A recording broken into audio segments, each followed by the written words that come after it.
Well, the Red Sox are back in action. Patriots just went to the Super Bowl, and both Bruins and Celtics have their eyes on the playoffs. It is a great time to be a Boston sports fan. It always is. This morning, we are joined by a guy who definitely knows a thing or two about what he calls America's best sports town. Longtime sports writer and radio contributor Sean McAdam. Good morning. Good morning. It is such a pleasure that you're here. I have so many questions for you. I'm a huge New England sports fan. Let's start off with your book itself. Right on the cover, there's a foreword by a very special person to any Red Sox fan out there. Yeah, Pedro Martinez was kind enough to write the foreword for the book, which I was very excited about, and the publishers were very excited as well. He was a joy to cover. I've covered the Red Sox. This is my 30th season covering the Red Sox. Wow. And I don't know of a more charismatic or dynamic Red Sox player in that time.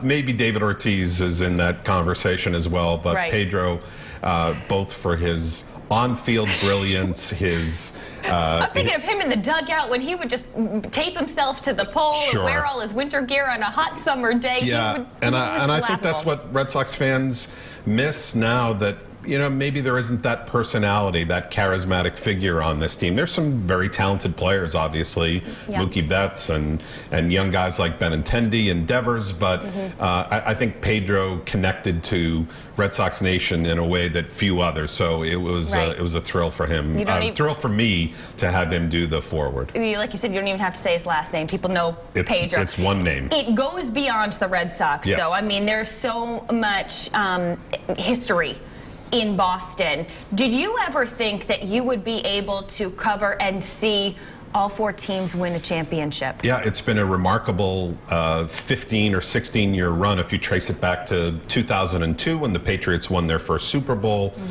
they have since won 4 others. The Red Sox have won 3 World Series in that time. The Bruins have won a cup. The Celtics have won a championship. So it's been a remarkable renaissance. Remember, there was that time in the 90s where it seemed like no Boston team would win a championship again. You could say it. They stunk. Yeah. That was a dark era, but people were rewarded for their patience and sticking with the teams in this century. But the book really takes a look not only at the dominance that we've seen in the last 15 or 16 years, but the remarkable history of all 4 teams. You could make the argument that all 4 are sort of charter franchises in their original leagues.